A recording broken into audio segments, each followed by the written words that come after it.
be with us with just a few minutes with Jesus. In this particular case, we are in Luke chapter 8. We will be in verses 11 through 15 as we look at 1 out of 4. 1 out of 4.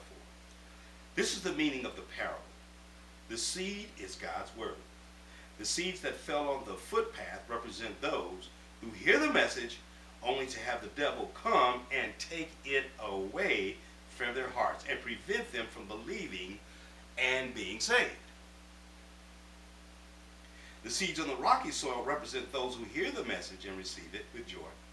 But since they don't have deep roots, they believe for a while, then they fall away when they face temptation. The seeds that fell among the thorns represent those who hear the message, but all too quickly the message is crowded out by the cares and riches and pleasures of this life. And so they never grow into maturity. And the seeds that fell on the good soil represent honest, good-hearted people who hear God's word, cling to it, and patiently produce a huge harvest. Here it is, Jesus is talking to his disciples. And there are people all around Jesus. But everyone who's around Jesus was not with Jesus. Everyone around our local bodies are not with Jesus. That's just a fact of the environment in which we work, in terms of ministry, in terms of the culture that goes along with folks who belong to churches and always have, even sometimes from the time they were children.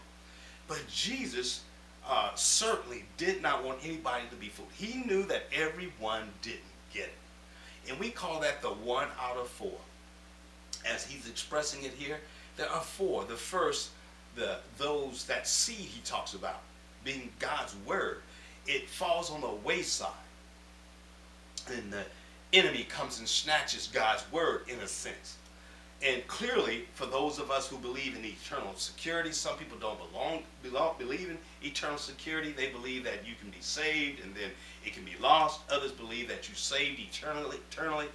Only thing I ask is that you look at this text, that's what the master has to say. And it is clear in this first situation that this word is snatched, all right, in this situation.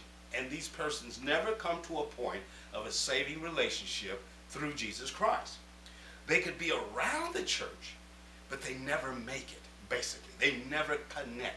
They never truly come in, so to speak.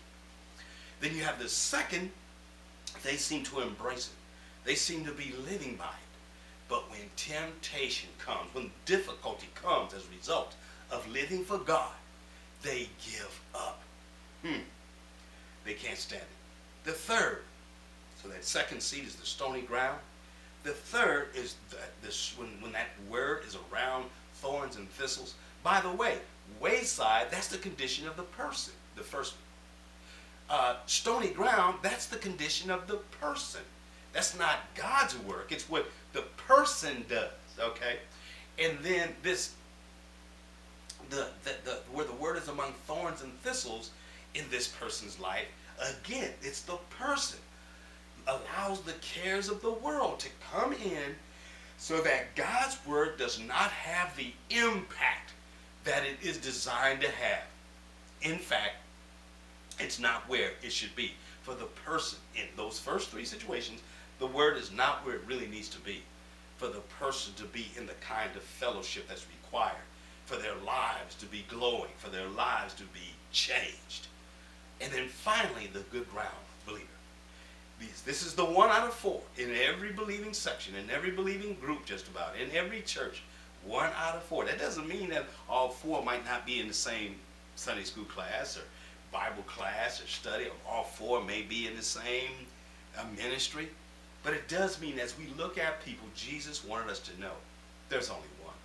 And the whole point of that is that we would desire to be that 1 of 4, not just around him, but truly with him. And it says, it's clear to see when somebody is really with the Lord. It's clear. Look what it says in the text. It says, good-hearted people who hear God's word, cling to it, and patiently produce a huge harvest. Now, by a huge harvest, it doesn't mean I got 10,000 people following me, or 5,000, or 5. That's not what harvest means. harvest.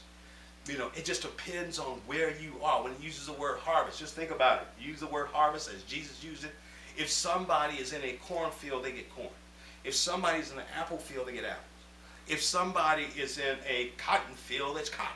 If somebody works at McDonald's, McDonald's is to have a harvest at McDonald's. If somebody works at a hospital as a physician, it's the harvest of the hospital. You see what I'm saying? And so, because very often when we say a huge harvest, we think, oh, that person's got to have a ministry like Billy Graham. Well, that's not the case. You know, the case is that wherever we are, that we produce with our families. There's a great word that Jesus said, that one to put 1,000 to flight, 2 10,000. And I've always thought about that. Well, there's horizontal things that happen when you live, and then there's vertical things that happen generationally. If you're a father, if you're a mother that touches your child, and that you know, train the child in the development of the Lord, that could go on generations that touch thousands of people in and of itself. Just think about it. Man, the word, are you the one for a few minutes with Jesus makes us all